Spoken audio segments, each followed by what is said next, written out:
तो ये वीडियो आप लोग की फिजिक्स की प्रिपरेशन के लिए रहने वाला है। इस वीडियो को देखने के बाद आप लोग की तगड़ी प्रिपरेशन फिजिक्स की हो जाएगी। एक सेकंड, क्या नाम बताया? NCERT फिजिक्स के पेपर में कहाँ से आता है? एक ही जगह से आता है, नाम बताइए। NCERT।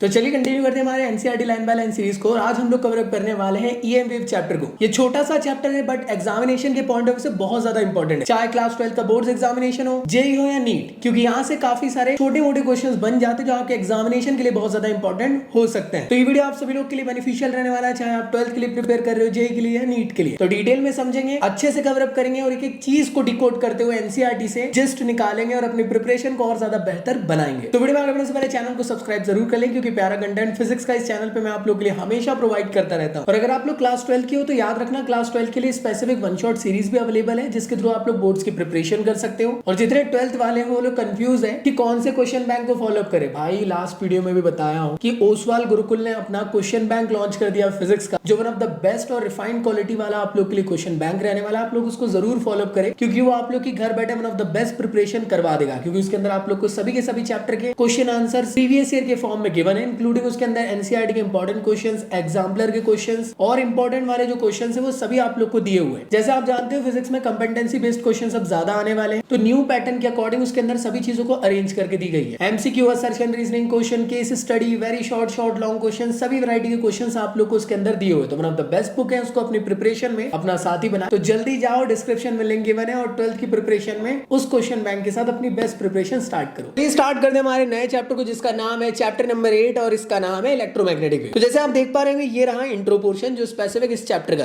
तो चैप्टर के इंट्रोडक्शन के पोर्शन में आप लोग को ये बताया गया कि जैसे कि आप सभी लोग जानते हो कि इलेक्ट्रिक फील्ड की मदद से मैग्नेटिक फील्ड आप लोग को बनते हुए देखने को मिलती है, या मैं कह सकता हूं करंट कैरिंग वायर जो है वो अपने अराउंड पे एक मैग्नेटिक फील्ड बनाता है। इसको मैग्नेटिज्म वाले चैप्टर में आप लोगों ने अच्छे से पढ़े हो। इसके बाद आप लोगों ने लगभग चैप्टर नंबर आई थिंक 6 में आप लोगों ने पढ़े होंगे कि फराडे नाम के एक साइंटिस्ट आए थे, उनके दिमाग में आया कि अगर इलेक्ट्रिक फील्ड की मदद से मैग्नेटिक फील्ड बन सकती है तो क्या ये पॉसिबल है कि मैग्नेटिक फील्ड की वजह से इलेक्ट्रिक फील्ड बन जाए। तो उन्होंने अपना एक्सपेरिमेंट कंडक्ट करे थे, जहां पे वो फेल हो गए थे ये पता करने के लिए कि मैग्नेटिक फील्ड से इलेक्ट्रिक फील्ड बनती है। लेकिन बाद में जब एक्सपेरिमेंट को सही तरीके से कंडक्ट करे तब उन्हें ये समझ में आया कि सिंपल मैग्नेटिक फील्ड की वजह से इलेक्ट्रिक फील्ड नहीं बनती है।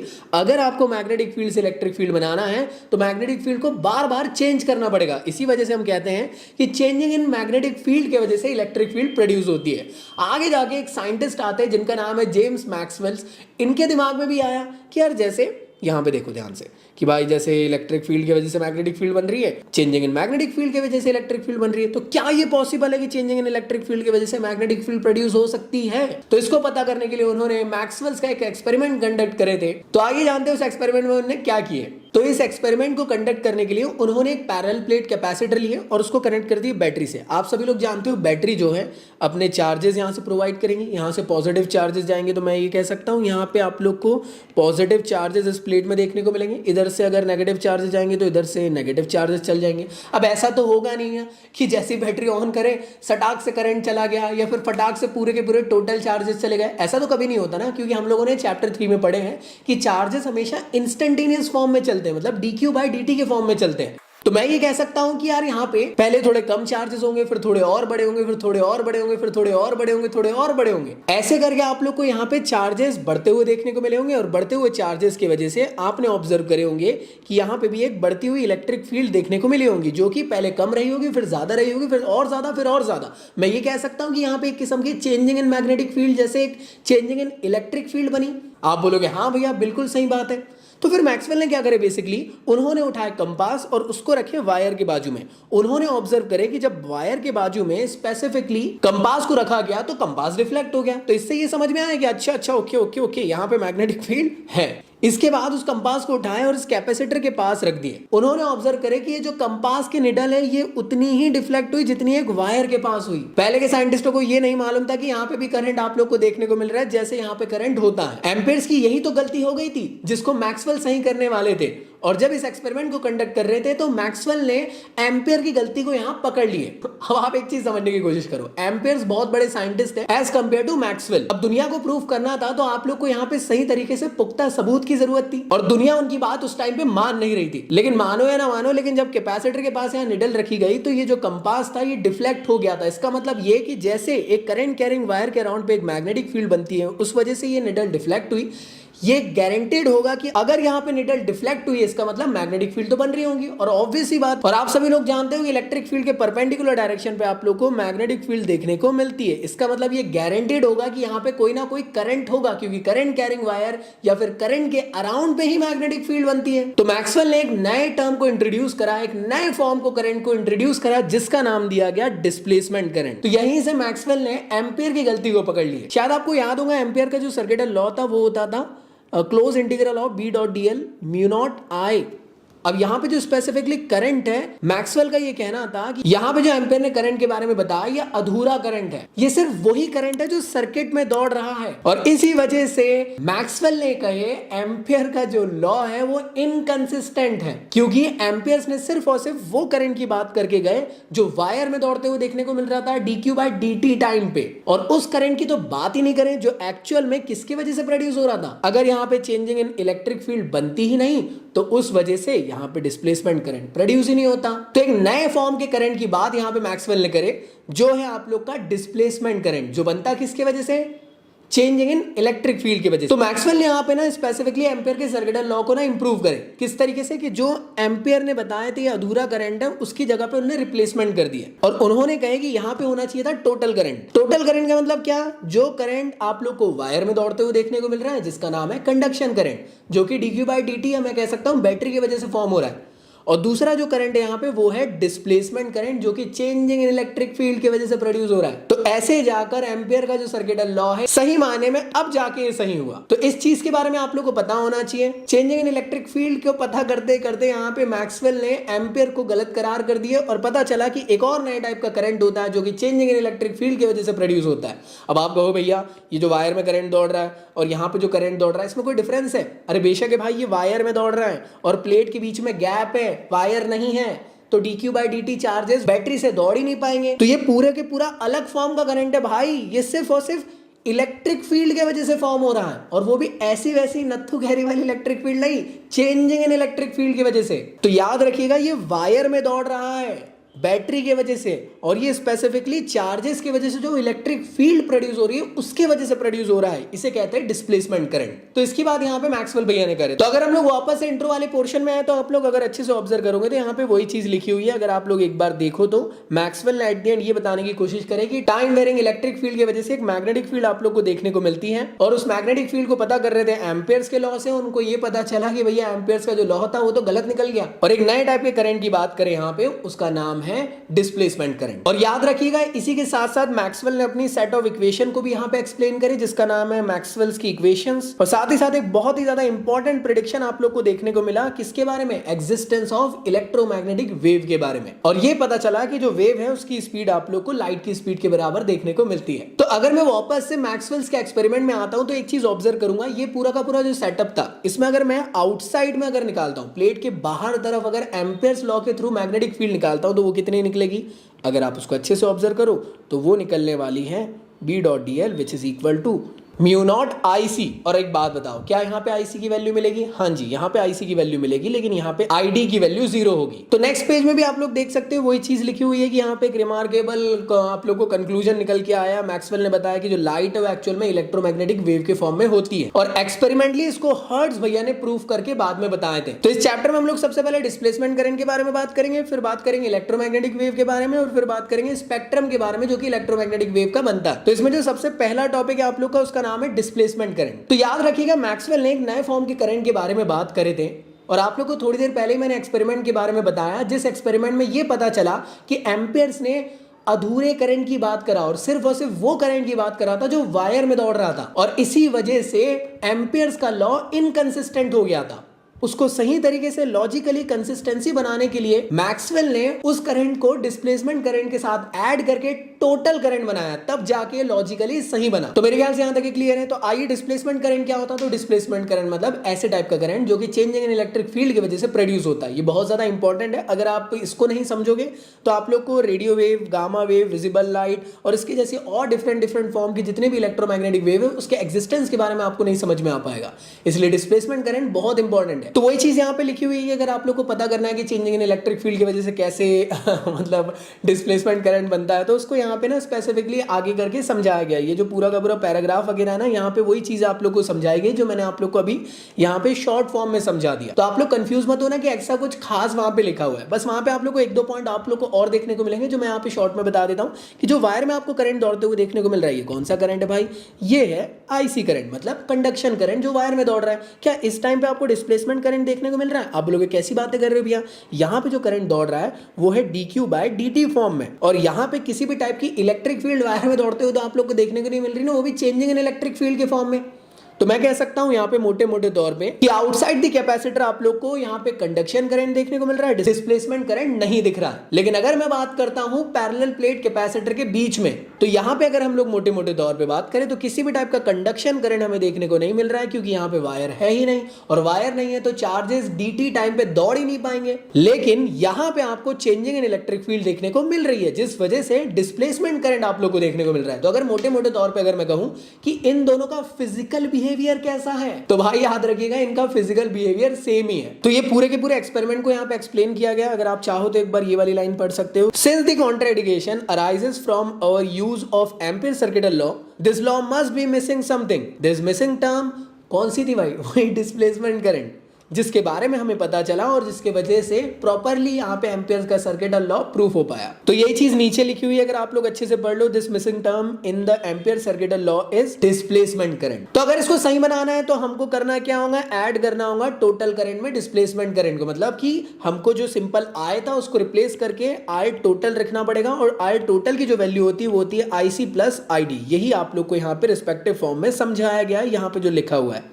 और याद रखिएगा जो आईसी है उसकी वैल्यू आईडी के बराबर ही होती है। तो इसका मतलब ये कि फिजिकल बिहेवियर दोनों का सेम है। तो यहाँ पे वही चीज लिखा हुआ है कंडक्शन करंट के बारे में, the current carrying by the conductor due to the flow of charges, मतलब वही बैटरी की वजह से आप लोग को जो चार्जेस दौड़ने को देखने को मिल रहे हैं dq/dt फॉर्म में, वो कहलाता है आप लोग का कंडक्शन करंट। और चेंजिंग इन इलेक्ट्रिक फील्ड की वजह से प्रोड्यूस होने वाले करंट को कहते हैं डिस्प्लेसमेंट करंट। इसका एक और नाम होता है इलेक्ट्रिक डिस्प्लेसमेंट, और कभी कभार इसको हम लोग मैक्सवेल करंट के नाम से भी जानते हैं। तो यही जो स्पेसिफिक डायग्राम वगैरह है इसी को हम लोगों ने सिंप्लीफाइड फॉर्म में भी समझ लिए। तो यहां तक तुम लोग को क्लियर है। तो कंडक्शन करंट के बारे में अगर कोई पूछे कि इसका फॉर्मूला क्या होता है, तो याद रखना वही फॉर्मूला होता है जो सिंपल फॉर्म का करंट का फॉर्मूला है, जो वायर में आप लोग को दौड़ते हुए देखने को मिल रहा है dq/dt फॉर्म में जो चार्जेस दौड़ रहे हैं। अगर कोई पूछे कि डिस्प्लेसमेंट करंट का कोई स्पेसिफिक फॉर्मूला है क्या, तो आप कहोगे हाँ जी बिल्कुल है। तो वो होता है आप लोग का एप्सिलॉन नॉट d∅/dt। यहाँ पे जो फाई है ये है इलेक्ट्रिक फ्लक्स। क्यों? क्योंकि यहाँ पे चेंजिंग इन इलेक्ट्रिक फील्ड की बात हो रही है, इसलिए यहाँ पे इलेक्ट्रिक फ्लक्स इलेक्ट्रिक फील्ड का लेना है। तो ये रहा आप लोग का क्या? Displacement current. अब आप बोलोगे भैया दोनों बराबर तो दिख ही नहीं रहे हैं, तो चलिए काम करते हैं, इसको प्रूव कर लेते हैं कि आखिर ये बराबर कैसे। तो एनसीईआरटी में आप लोग को थोड़ा यहाँ पे अलग फॉर्म में समझाया गया, मैं सिंपल फॉर्म में आप लोग को समझा देता हूँ। अब यहाँ पे आप लोग को देखने को मिला फ्लक्स। फ्लक्स की स्पेसिफिक वैल्यू क्या होती है? तो फ्लक्स की जो वैल्यू होती है वो होती है आप लोग की कितनी? EA होती है। तो हम लोगों ने यहाँ पे EA रख दिए। E मतलब क्या होता है? Electric field. और electric field parallel plate capacitor के लिए कितनी होती है? वो होती है आप लोग की सिग्मा अपॉन एप्सिलॉन नॉट। और सिग्मा की वैल्यू कितनी होती है? सरफेस चार्ज डेंसिटी की वैल्यू वो होती है आप लोग की Q/A। तो Q/A सिग्मा की वैल्यू हो गई और एप्सिलॉन नॉट साथ में हो गया। तो बेसिकली मुझे करना क्या है? इसकी वैल्यू यहाँ पुट कर देना है। तो फाई की वैल्यू कितनी बन जाएगी? फाई की वैल्यू बन जाएगी आप लोग की QA epsilon not into A। तो यहाँ पे अगर आप अच्छे से ऑब्जर्व करो तो A से A कट जाएगा, तो फाई की वैल्यू आप लोग की बची Q/एप्सिलॉन नॉट। इसकी वैल्यू अगर मैं यहाँ पे पुट कर दूं डिस्प्लेसमेंट करंट पे, तो वैल्यू कितनी हो रही है? ID which is equal to epsilon naught d∅/dt। Epsilon naught, अब यहाँ पे ध्यान से देखना, d/dt ऑफ व्हाट? भैया हमको यहाँ पे रखना है Q/एप्सिलॉन नॉट। तो एप्सिलॉन नॉट को बाहर ले लो तो आपकी वैल्यू यहाँ पे एप्सिलॉन नॉट को एप्सिलॉन नॉट से काट लेगी और dq/dt आप लोग को देखने को मिलेगा। तो ये वैल्यू आपकी कट गई। तो मुझे एक बात बताओ, ID which is equal to dq/dt बन गया, और dq/dt को ही तो लिखते हैं IC। तो क्या यहाँ से IC प्रूफ हो गया है? बिल्कुल हो गया है। तो ऐसे करके आप लोग यार ये बता सकते हो कि डिस्प्लेसमेंट करंट और यहाँ पे कंडक्शन करंट लगभग एक जैसे होते हैं। तो यही चीज को यहाँ पे एक्सप्लेन किया गया है। आप लोग अगर चाहो तो उसको पॉज करके एक बार रीड कर लेना। तो चलिए बढ़ते हैं आगे की तरफ। तो अगर आप लोग आगे पढ़ो तो वही चीज लिखा हुआ है जो टोटल करंट आपको देखने को मिलेगा, और डिस्प्लेसमेंट करंट और कंडक्शन करंट एक ही चीज को 50 बार से यहाँ पे हो रहा है। हम लोगों ने इसको देख लिया, लेकिन यहाँ पे वही लाइन लिखी हुई है कि प्लेट के बाहर वाली जो आप लोग को करंट देखने को मिल रहा है वो कंडक्शन है, अंदर वाला वो डिस्प्लेसमेंट है, और अंदर वाला बाहर वाला दोनों एक जैसा ही है। मतलब क्या बातें हो रही है, चलिए आगे बात करते हैं। तो इसी को यहाँ पे डिस्प्लेसमेंट करंट के थ्रू सही किया गया एम्पियर का सर्किटल लॉ, जिसको यहाँ पे इस तरीके से लिखा गया। अब आप बोलोगे भैया तो थोड़ा अलग फॉर्म में लिखे, आपने यहाँ पे थोड़ा सा नेक्स्ट यहाँ पे थोड़ा अलग फॉर्म में लिखे। अरे भाई म्यू नॉट को बस अंदर इंटू कर दिए, बाकी सेम यही इक्वेशन बन जाएगी। तो याद रखिएगा इसी को कहा जाता है मैक्सवेल्स एम्पियर्स लॉ या फिर modified form of Ampere's law. और फिर वही लाइन फिर से एनसीईआरटी जी कितने बार बातें करेंगे हम लोग कि भैया फिजिकल बिहेवियर दोनों का सेम होता है। तो इसके बाद जो ये वाला पैराग्राफ है यहाँ पे ऐसा कुछ सच खास बात नहीं हुई है, सब पुरानी वाली बातें हो रही है। और मोटे मोटे तौर पे ये बताया गया कि वही डिस्प्लेसमेंट करंट के आने की वजह से भैया खानदान में बड़ा मतलब नाम हो गया था किसका, एम्पियर्स के लॉ का, कि भैया ये अब सही हो चुका है। सही होने के बाद जो फराडे का लॉ था और एम्पियर सर्किट लॉ, इन सबको मिला मुलू के मैक्सवेल ने अपनी स्पेसिफिक इक्वेशंस को बनाया, जो कि स्पेसिफिकली 4 इक्वेशंस है जो एग्जाम में आती है। पहला होता है गॉस लॉ ऑफ इलेक्ट्रोस्टैटिक। क्या होता है भाई कि किसी क्लोज सरफेस के अंदर ढेर सारे चार्जेस प्रेजेंट है, तो उसकी वजह से प्रोड्यूस होने वाला फ्लक्स कितना है वो बताता है गॉस लॉ ऑफ इलेक्ट्रोस्टैटिक। अगर बात करी जाए मैग्नेटिज्म की, तो मैग्नेटिज्म में गॉस लॉ की जो वैल्यू होती है वो 0 होती है। क्यों होती है? क्योंकि वहां पे मोनोपोल एग्जिस्ट नहीं करते हैं। और थर्ड इक्वेशन जो मैक्सवेल ने अपनी इक्वेशन के अंदर लिए वो लिए फराडे के लॉ को, जो ये कहता है कि वो इंड्यूस्ड ईएमएफ जो प्रोड्यूस हुआ था एक्चुअल में वो प्रोड्यूस होता है किसकी वजह से? Changing in flux with respect to time की वजह से। और यहाँ पे नेगेटिव साइन किसको डिनोट करता है, कमेंट बॉक्स में बताना जरा। और फोर्थ इक्वेशन उन्होंने लिए एम्पियर्स की इक्वेशन, जिसको उन्होंने सही करे थे, वो है एम्पियर्स मॉडिफाइड इक्वेशन। तो याद रखना मैक्सवेल ने करे क्या है, दूसरों की इक्वेशन चोरी करके 4 इक्वेशन बना ली मोटे मोटे तौर। लेकिन ये मत सोचना चोर कर फिर दुनिया के सामने चौड़ में आ गए। मैंने तो बहुत सारी बातें बता दिया, ऐसा नहीं।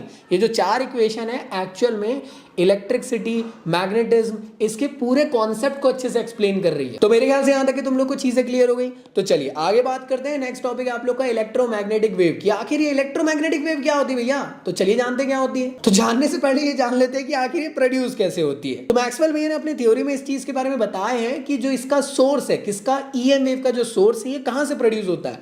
तो ये होता है एक्सेलरेटेड चार्ज पार्टिकल से। और जो एक्सेलरेटेड चार्ज पार्टिकल है ये रेडिएट करता है इलेक्ट्रोमैग्नेटिक वेव को। इनका ये कहना था कि अगर तुम्हें समझना है कि आखिर ये कैसे प्रोड्यूस होती है, तो कंसीडर करो एक ऑसिलेटिंग चार्ज पार्टिकल को, जो किसी स्पेसिफिक फ्रीक्वेंसी के साथ ऑसिलेट हो रहा है। अब ये ऑसिलेट हो रहा है, कभी ऊपर जा रहा है, कभी नीचे जा रहा है, कभी ऊपर कभी नीचे। क्या इसी को ऑसिलेशन कहते हैं? हाँ जी। पानी के अंदर भी इसी तरीके से आप लोग को पार्टिकल का ऑसिलेशन दिखता है, जिस वजह से वेव्स बनती है। तो सेम टू सेम चार्ज का भी इस फॉर्म में ऑसिलेशन हो रहा है। अब जब ये ऑसिलेशन चार्ज का हो रहा है, तो ऑसिलेशन होने के साथ साथ ये स्पेसिफिकली आगे भी बढ़ रही है। आप सभी के सभी लोग जानते हो कि चार्ज है, ऑसिलेट हो रहा है, तो चार्ज प्रोड्यूस करता है क्या? Electric field. तो मुझे बताना क्या यहाँ पे इलेक्ट्रिक फील्ड भी बन रही होगी। अब ये आगे बढ़ने वाला है, तो अगर ये आगे बढ़ेगा, देखो अभी तो अपनी अपनी जगह पे यही, तो जैसे ही तो टाइम के साथ अगर ये आगे बढ़ने की कोशिश करेगा तो क्या होगा? देखो ऑसिलेट हो रहा है, तो अभी आगे पीछे, क्या वेव फॉर्म हुई एक मोटे मोटे तौर पर। फिर से फील करना, एक चार्ज है जो ऑसिलेट हो रहा है, ठीक है। अब ये आगे बढ़ने वाला, मूव करने वाला है टाइम टी के साथ, तो क्या होगा? देखो ये ऊपर नीचे हो रहा है, अब ये आगे होने लग गया, तो क्या वेव फॉर्म हुई? हाँ जी। ये वेव किस फॉर्म में आप लोग को देखने को मिली? मुझे एक बात बताना, चार्ज है, तो चार्ज क्या प्रोड्यूस करता है? तो चार्ज प्रोड्यूस करता है इलेक्ट्रिक फील्ड। तो यहाँ पे अगर मैं चार्ज बना लूँ एक मोटे मोटे तौर पे कि मान लो ये आप लोग का स्पेसिफिक चार्ज है, तो चार्ज आगे मूव कर रहा है, तो एक इलेक्ट्रिक फील्ड की वेव बनते हुए आप लोग को देखने को मिल रही है। और मुझे एक बात बताना, सभी के सभी लोग जानते हैं कि अगर इलेक्ट्रिक फील्ड आप लोग को देखने को मिल रहा है, तो जिस तरफ इलेक्ट्रिक फील्ड बनता है उसके परपेंडिकुलर डायरेक्शन में क्या चीज़ बनती है? ऑब्वियस ही बात है, मैग्नेटिक फील्ड बनती है। तो जैसे जैसे चार्ज आगे बढ़ेगा तो इलेक्ट्रिक फील्ड प्रोड्यूस होते हुए देखने को मिलेगी। उसी के साथ साथ आप लोग को परपेंडिकुलर डायरेक्शन पे मैग्नेटिक फील्ड प्रोपोगेट होते हुए देखने को मिलने वाली है इस फॉर्म में। तो कुछ इस फॉर्म में ईएम वेव्स बनती है। अगर आप चाहो तो एनिमेशन फॉर्म पे भी मैं आप लोग को दिखा देता हूँ। कुछ इस फॉर्म में आप लोग को ईएम वेव देखने को मिल रही है। याद रखिएगा, कंफ्यूज मत होना।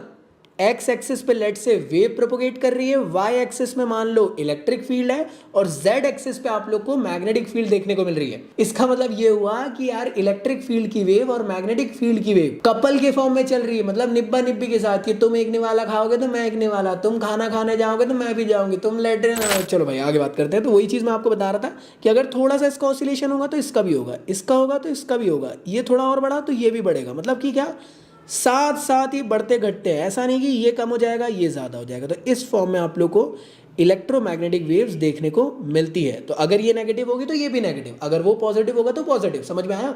अगर मैग्नेटिक फील्ड की वैल्यू नेगेटिव है तो इलेक्ट्रिक फील्ड की वैल्यू भी नेगेटिव होगी। इलेक्ट्रिक फील्ड की वैल्यू पॉजिटिव है तो मैग्नेटिक फील्ड की वैल्यू भी पॉजिटिव में ही चलेगी। लेकिन याद रखना, जो वेव है आप लोग को वो हमेशा पॉजिटिव एक्सिस में ट्रेवल करते हुए देखने को मिलती है, कभी भी नेगेटिव एक्सिस में ट्रेवल नहीं करती है। तो यही चीज के बारे में यहाँ पे बताया गया, अगर आप लोग एक बार रीड कर लो तो अच्छा रहेगा। An oscillating charged particle is a great example of accelerated charged particle. This produces an oscillating electric field in the space, which produces an oscillating magnetic field also, which in turn is the source of oscillating electric field, and so on. The oscillating electric field and magnetic field does regenerate each other, so to speak, as the wave propagates through the space. इसका मतलब क्या हुआ? ये oscillating charge की वजह से specifically एक EM wave form हो गई।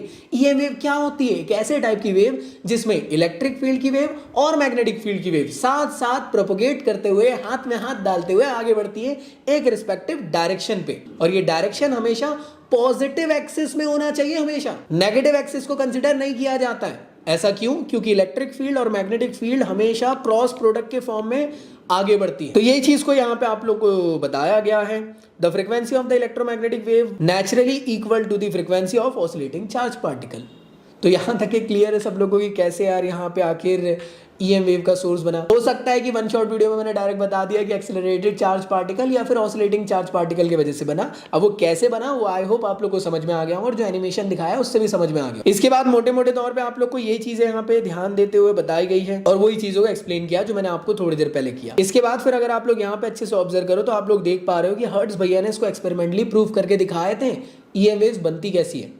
तो इस चीज के बारे में आप लोग याद रखना। इसके बाद फिर हमारे इंडियन साइंटिस्ट जगदीश चंद्र बोस जी ने भी ईएम वेव के बारे में बहुत सारी हमें चीजें बताएं हैं। अब इसके बाद नया टॉपिक निकल के आता है कि क्या नेचर होता है ईएम वेव का। तो यहाँ पे काफी इंपॉर्टेंट तरीके से, तो यहाँ पे बहुत अच्छे तरीके से मैक्सवेल ने समझाया कि क्या नेचर होता है। सो मैक्सवेल की इक्वेशन शो करती है कि जो electric field and magnetic field है वो एक दूसरे के परपेंडिकुलर होती है, और जिस तरफ वेव का डायरेक्शन है वो भी इलेक्ट्रिक फील्ड और मैग्नेटिक फील्ड के वेव के परपेंडिकुलर में होता है। तो अगर आप लोग यहाँ पे मोटे मोटे तौर पर अच्छे से ऑब्जर्व करने की कोशिश करो तो देखो वाई डायरेक्शन पे आपको क्या देखने को मिल रहा था? Electric field. जेड में क्या देखने को मिल रहा था आप लोग को? Magnetic field. और जिस तरफ वेव प्रोपोगेट कर रही थी वो थी एक्स एक्सिस में, मतलब वेव इस तरफ थी। तो आप लोग एक बात बताओ, इलेक्ट्रिक फील्ड और मैग्नेटिक फील्ड के बीच में यहाँ पे परपेंडिकुलर देखने को मिल रहा है? बेशक भैया। इलेक्ट्रिक फील्ड और वेव के बीच में? हाँ जी भैया। और वेव के डायरेक्शन और मैग्नेटिक फील्ड में? हाँ जी भैया। इसका मतलब क्या हुआ कि इलेक्ट्रिक फील्ड, मैग्नेटिक फील्ड और वेव जिस तरफ प्रोपोगेट कर रही है, वेव का जिस तरफ डायरेक्शन है वो तीनों एक दूसरे के परपेंडिकुलर है, और ऐसे टाइप के नेचर को कहते हैं ट्रांसवर्स इन नेचर। तो इसलिए कहते हैं हमेशा कि जो नेचर ऑफ इलेक्ट्रोमैग्नेटिक वेव है वो ट्रांसवर्स फॉर्म का होता है। तो इसी चीज को एक्सप्लेन किया गया, जो मैंने अभी डायग्राम के फॉर्म में समझाया ना, वही चीज को यहाँ पे एक्सप्लेन किया गया। और साथ ही साथ ये भी बताया गया है कि अगर ये वेव है तो उसके अंदर दो टाइप की वेव देखने को मिल रही है। कौन सी?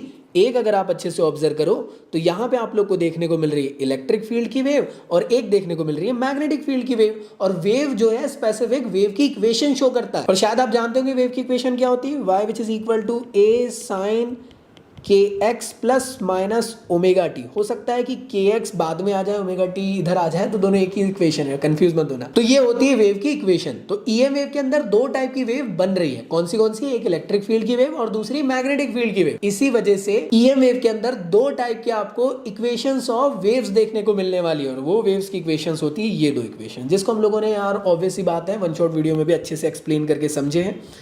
यहाँ पे जो k की वैल्यू 2π/λ होती है, इन सब को आप लोगों ने क्लास 11 में पढ़े होंगे, जो कि यहाँ पे आप लोग को लिखा हुआ है। इसी के साथ साथ कोई अगर आपसे पूछे कि वेव की वेलोसिटी क्या होती है, इसके अलावा अगर आपसे कोई पूछे कि ईएम वेव की वेलोसिटी क्या होती है एयर में, तो एयर में जो वेलोसिटी होती है वो होती है c which is equal to 1/√μ0 epsilon naught. μ0 मतलब परमिएबिलिटी इन फ्री स्पेस और μ0 मतलब परमिटिविटी इन फ्री स्पेस। तो अगर आप लोग को ईएम वेव की स्पीड पता करना है तो इसके थ्रू कर सकते हैं। यहाँ पे एप्सिलॉन नॉट और μ0 की वैल्यू रख दो, तो एट द एंड वो 3 × 10⁸ मीटर पर सेकंड के आसपास आ जाएगी, जो कि लाइट की स्पीड के बराबर है। यहाँ से हमको ये भी पता चला कि अच्छा लाइट की स्पीड और ईएम वेव की स्पीड एक ही है, मतलब ईएम वेव ही लाइट ही है ना, मतलब आगे अभी अभी तो समझे थे ना। इसके अलावा आप लोग को एनसीईआरटी में नेक्स्ट पॉइंट पे ये बताया गया कि मैक्सवेल ने एक रिलेशन बताया इलेक्ट्रिक फील्ड और मैग्नेटिक फील्ड के बारे में ईएम वेव के अंदर किस तरीके से बनता है। वो बनता है B0 which is equal to E0/c या C which is equal to E0/B0।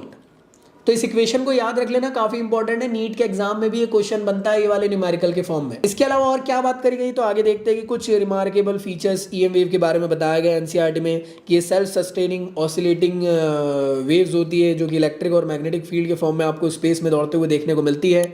इसको किसी भी मीडियम की जरूरत नहीं पड़ती है दौड़ने के लिए, है ना। मतलब क्या, ये एक किस्म से नॉन मैकेनिकल वेव होती है। अगर मैकेनिकल वेव रहती तो उसे जरूरत पड़ती है एक मीडियम की, लेकिन नॉन मैकेनिकल वेव है, इसी वजह से इसे जरूरत नहीं पड़ती। और कुछ इस तरीके की वेव है कि जिसमें आप लोग को इलेक्ट्रिक फील्ड और मैग्नेटिक फील्ड की वेव वाइब्रेशन के फॉर्म में आपको आगे बढ़ते हुए देखने को मिलता है, अभी तो इस तरीके से ऑसिलेट हो रही है ना। इसके अलावा एनसीईआरटी में आगे बताया गया है कि अगर कोई मीडियम आ जाए, देखो अभी आप लोग का फ्री स्पेस था तो वेलोसिटी निकालना तो वाले फॉर्मूले से निकल सकता है, कोई दूसरा रिस्पेक्टिव मीडियम मिल जाए तो इस फॉर्मूले से आप लोग को वैल्यू निकालना पड़ेगा। तो वहां पे जो म्यू नॉट एप्सिलॉन नॉट थे, नॉट रिप्रेजेंट करता है फ्री स्पेस या वैक्यूम या फिर एयर को।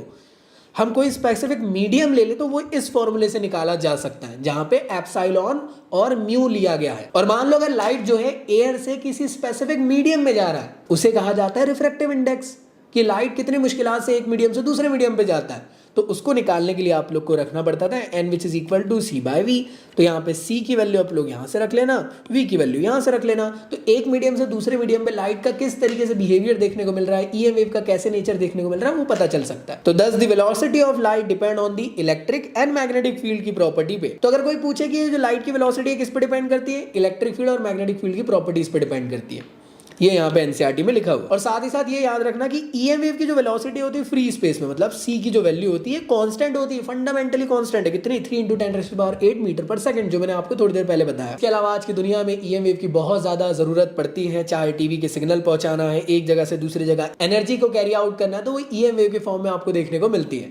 और जो सन से भी आपको लाइट अर्थ तक क्या आ रहा है, वो भी ईएम वेव के फॉर्म में आ रहा है। और ईएम वेव कंसिस्ट करते हुए आ रही क्या चीज? एनर्जी को। कितनी एनर्जी रहती है? E which is equal to h mu. क्या मैंने ये सही इक्वेशन लिखा? मुझे कमेंट बॉक्स में बताओ। तो नेक्स्ट टॉपिक है आप लोग का इलेक्ट्रोमैग्नेटिक वेव का स्पेक्ट्रम। अब ये स्पेक्ट्रम क्या होता है, इसको समझने से पहले मैं आपको एक चीज बताना चाहता हूं कि मैक्सवेल का जब टाइम चल रहा था तो उसके टाइम पे उन्हें बस इतना पता चल पाया था कि जो विजिबल लाइट है एक्चुअल में यही ईएम वेव होती है, लेकिन ऐसा नहीं है। बाद में धीरे धीरे करके हमको पता चलने लग गया कि अल्ट्रावायलेट, इंफ्रारेड, और इसके बाद फिर जैसे जैसे आगे और रिसर्च होती रही तो एक्सरे, गामा रे और ऐसे ढेर सारे टाइप के आप लोग को और ईएम वेव देखने को मिली। और आज के टाइम में हम जानते हैं कि X ray, gamma ray, radio wave, microwave, ultraviolet, infrared, ये सबके सब भी ईएम वेव होती है। अब देखो डिफरेंट डिफरेंट फॉर्म की ईएम वेव्स हम लोग को मिल गई, तो हम लोगों ने क्या करे कि उनको ना अरेंज कर दी उनकी फ्रीक्वेंसी और उनकी वेवलेंथ के अकॉर्डिंग। मतलब समझो एक स्केल लिए जिसमें एक तरफ से फ्रीक्वेंसी लिखना चालू करें, एक तरफ से वेवलेंथ, और यहाँ पे स्पेसिफिकली ईएम वेव को अरेंज कर दी उनकी फ्रीक्वेंसी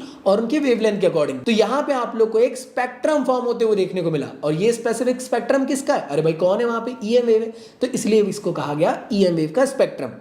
अभी ईएम वेव का जो स्पेक्ट्रम है कैसा बनता है, कुछ इस फॉर्म में आपको देखने को मिलता है। देखो एक तरफ सारी फ्रीक्वेंसी लिखी है, एक तरफ में सारी वेवलेंथ लिखी है, और अरेंज कर दिया गया है सभी की सभी ईएम वेव को उनकी फ्रीक्वेंसी और उनके वेवलेंथ के अकॉर्डिंग, और इसे कहा जाता है इलेक्ट्रोमैग्नेटिक वेव का स्पेक्ट्रम। और इसमें एक छोटू सा पोर्शन है, देखो इत्तू सा, 400 nm से लेकर 700 nm के बीच में, जहां पे विजिबल लाइट का स्पेक्ट्रम होता है जो आपको दिखाई देता है। इसके अलावा तो आप देख नहीं पाते हो। तो मेरे ख्याल से तुम लोग को यहां तक ये चीजें क्लियर है। इसके अलावा याद रखना है जितने भी ऊपर में आप लोग को देखने को मिल रहे हैं सभी के सभी आयनाइजिंग है, नीचे वाले नॉन आयनाइजिंग होते हैं। ऊपर वाले जितने भी आप लोग को देखने को मिल रहे हैं ये आप लोग को रिसर्च, मेडिकल पर्पज वगैरह में यूज होते हुए देखने को मिलेंगे। एटम की स्टडी कर रहे हो या फिर किसी को डायग्नोस करना है, कुछ करना है। इसके अलावा जो नीचे आप लोग को देखने को मिल रहे हैं ये आप लोग को ज्यादातर कम्युनिकेशन पर्पज से यूज होते हैं। जादू तक के सिग्नल पहुंचाना है तो रेडियो वेव की मदद से पहुंचाई जा सकती है। और आप जानते हो अल्ट्रावायलेट तो आप लोग को सन से आते हुए देखने को मिलता है, बट मैक्सिमम ओजोन लेयर जो है उसको एब्जॉर्ब कर लेती है। इसके अलावा इंफ्रारेड आप लोग के रिमोट में लगा रहता है, जो छोटे मोटे सिग्नल्स के लिए, या फिर कहीं पे आपको हीट को स्पॉट करना है तो चश्मे पहन लो वैसे वाले। पबजी में जैसे आप लोगों ने देखे होंगे, कॉल ऑफ ड्यूटी में, तो वो इंफ्रारेड वाले चश्मे रहते हैं, उसके थ्रू आप लोग ऑब्जेक्ट को पता कर सकते हो। अगर आपके पास आईफोन वगैरह है तो उसमें आप लोग फेस डिटेक्शन का ऑप्शन देखने को मिलेगा। तो आप लोग अगर अच्छे से ऑब्जर्व करोगे ना तो इसमें भी आप लोग को देखो, देखा रेड कलर से ब्लिंक होते हुए। हाँ जी, अगर आप इसको नंगी आंखों से मतलब नेकेड आई से अगर देखोगे तो नहीं दिखेगा, अगर आप जैसे कैमरे के थ्रू देखोगे ना तो दिख जाएगा। रेड कलर से ब्लिंक हो रहा है, ये इंफ्रारेड है। क्लियर भाई? तो आइए जानते हैं इसको एक एक करके। आगे बढ़ने से पहले मैं एक चीज़ क्लियर कर देना चाहता हूँ, चाहे तुम किसी की भी प्रिपरेशन कर रहे हो, 12th के लिए, नीट के लिए, जेई के लिए, जो इसके बारे में आप पढ़ने वाले हैं ना एक एक करके, इसमें आपको फ्रीक्वेंसी पता होना चाहिए और कैसे ये प्रोड्यूस होते हैं ये पता होना चाहिए। समझ में आया? फ्रीक्वेंसी, वेवलेंथ और कैसे प्रोड्यूस होते हैं, और यूजेस तो आप लोग को थोड़े बहुत मालूम ही होंगे। तो रेडियो वेव की बात करी जाए तो ये कैसे प्रोड्यूस होता है? ये होता है produce by accelerated motion of charge particle के थ्रू, ऐसा एनसीईआरटी आपको बता रही है। इसके अलावा आप लोग को मैंने अब भी कहा फ्रीक्वेंसी, वेवलेंथ रेडी होनी चाहिए, इसके अलावा मुझे बताने की जरूरत नहीं है। रेडियो वेव बहुत जगहों में यूज होती है, जादू तक के सिग्नल पहुंचाना है, दूर दूर तक सिग्नल पहुंचाना है। रेडियो सिग्नल्स आप लोग आकाशवाणी वगैरह सुनते रहते होंगे, हम जैसे छोटे शहर वालों को तो आकाशवाणी सुनने को मिलता है, तो ये सब आप लोग को इसके थ्रू देखने को मिलेंगे। अल्ट्रा हाई फ्रीक्वेंसी आप लोग को पहुंचाना है तो ये सभी इसके थ्रू आप लोग को देखने को मिलता है। इसके बाद माइक्रोवेव होता है जिसको short wavelength of radio wave भी कहते हैं, मतलब छोटी वाली रेडियो वेव, जिसको प्रोड्यूस किया जाता है स्पेशल वैक्यूम ट्यूब के थ्रू, और शॉर्ट वेवलेंथ के होने की वजह से इसको रडार सिस्टम के लिए, नेविगेशन के लिए भी यूज किया जाता है। इसके अलावा आप जानते हो ना, क्रिकेटर जब बॉल डालता है तो उसकी स्पीड मेजर हो जाती है, वो किसके थ्रू होती है? वो होती है माइक्रोवेव के थ्रू। और आप जानते हैं कि किसी भी खाना वाना को पकाना है तो उसका आप लोग माइक्रोवेव ओवन में रखते हो खाना पकाने के लिए, तो ये उसके लिए भी यूज होता है। इसके अलावा अगला है इंफ्रारेड वेव्स। ये कैसे प्रोड्यूस होता है? हॉट बॉडीज एंड मॉलिक्यूल्स के थ्रू। तो याद रखना, इंफ्रारेड वेव्स को हम लोग हीट वेव्स के नाम से भी जानते हैं। और ये कहां पे आपको लाए होते हुए देखने को मिलता है? लो फ्रीक्वेंसी और लॉन्ग वेवलेंथ के बीच में। अभी जो इंफ्रारेड रेज है ये आप लोग को फिजिकल थेरेपीज वगैरह में भी यूज होते हुए देखने को मिलेगी। इसके अलावा जो हमारा अर्थ का टेम्परेचर है उसको वार्म करने का काम भी इंफ्रारेड वेव्स ही करती है। और काफी सारे जो इलेक्ट्रॉनिक डिवाइसेस है जैसे सेमीकंडक्टर कैसे लाइट एमिट करता है, तो वो सब इसी के थ्रू आप लोग को देखने को। इसके अलावा विजिबल लाइट, इसके बारे में मैं क्या ही बात करूं भाई, ये भी आप लोग को दिखा, मतलब ये एक ऐसी वेव है जो आपको दिखाई देती है, और इसके यूजेस के बारे में बताऊंगा तो मेरे को मेरी आंखें फोड़नी पड़ेगी, तभी मुझे समझ में आएगा कि इसकी कदर क्या थी।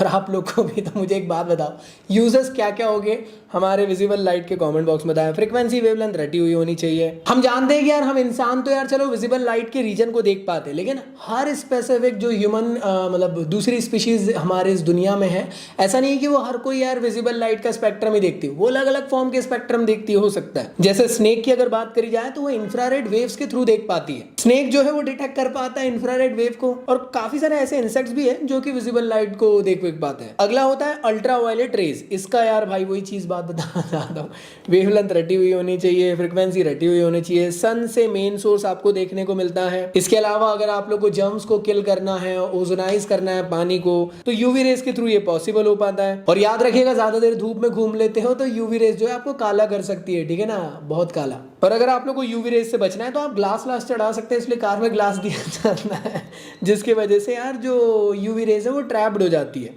और टैनिंग नहीं होंगी आप लोग को। इसके अलावा जो वेल्डिंग वाले भैया लोग रहते हैं वो एक ग्लास पहनते हैं स्पेशल फॉर्म का, सो दैट उनकी आंखें खराब ना हो सके यूवीज की वजह से। तो याद रखिएगा, शॉर्टर वेवलेंथ होने की वजह से यूवी रेज जो है स्पेसिफिकली नैरो बीम प्रोड्यूस कर पाती है, जिस वजह से आप देखते होंगे लेजिक ऑपरेशंस वगैरह देखने को मिलेंगे, जो आपकी आंखों को ठीक करने के लिए बहुत ज्यादा बेनिफिशियल रहता है। एग्जाम में पूछेगा जरूर, क्योंकि लेजिक जो स्पेसिफिक टेक्नोलॉजी अभी लेटेस्ट आई है। और पानी को प्यूरिफाई करना है, जर्म्स को मारना है और कपड़ों को सुखाना है, उस टाइम पे यूवी रेज काम आती है। इसके अलावा एक्सरे की बात करी जाए भाई, मैं बताने की जरूरत नहीं पड़नी चाहिए फिर से वही चीज कि ये कहां से पैदा होती है, क्या होती है, वेवलेंथ क्या है, फ्रीक्वेंसी क्या है। अगर आपको कोई भी मेटल सरफेस के अंदर कोई दरार आ गई या हड्डी टूट गई, उसके अंदर दरार आ गई है, उसको पता करना है तो इसके थ्रू आप पता कर सकते हैं। और गामा रेस की अगर बात करी जाए तो ये हाई फ्रीक्वेंसी रेडिएशन वेव्स होती है जो कि न्यूक्लियर रिएक्शन के लिए काम आती है। साथ ही साथ ये कैंसर के सेल्स को भी ट्रीट करती है, मैं कह सकता हूँ ट्रीट नहीं, डिस्ट्रॉय करती है, सो दैट कैंसर ट्रीट हो सके। तो ये जो टेबल दिख रहा है ना, ये रटा हुआ होना चाहिए कि किसका प्रोडक्शन है, क्या है, कहाँ से डिटेक्ट होता है, कैसा होता है। क्लियर है भाई? मैक्सिमम क्वेश्चन आप लोग को यहीं से बनते हैं, तो इसको अच्छे से पढ़े, रट के जाए, वेवलेंथ के साथ फ्रीक्वेंसी भी रटे।